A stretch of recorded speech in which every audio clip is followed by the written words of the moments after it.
கடந்த 2019 நடந்த தேர்தலில் வேலூர் நாடாளுமன்ற தொகுதியில் திமுக சார்பில் திமுக பொதுச் செயலாளர் துரைமுருகனின் மகன் கதிரானந்த் போட்டியிட்டார். அப்போது துரைமுருகன் வீட்டில் வருமான வரித்துறையினர் சோதனை மேற்கொண்டதில் சுமார் ரூபாய் 10 லட்சம் பறிமுதல் செய்யப்பட்டது.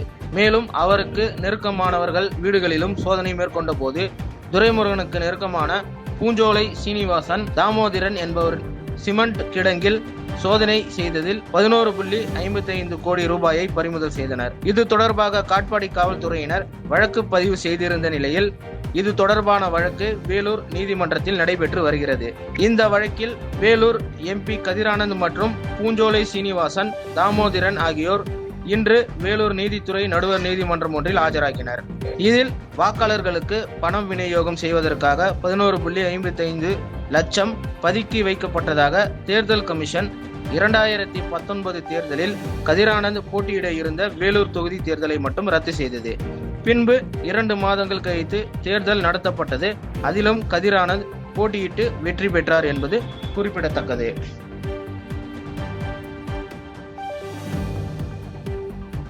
செய்திகளை உடனுக்குடன் தெரிந்து கொள்ள கீழ்கண்ட கேபிள் மற்றும் DTH நெட்வொர்க்குகளில் எம்நாடு செய்தி தொலைக்காட்சியை காணுங்கள்.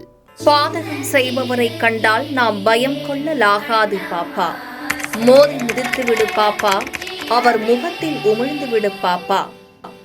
அண்மை செய்திகளை உடனுக்குடன் தெரிந்து கொள்ள இணைந்திருங்கள் எம்நாடு தொலைக்காட்சியுடன்.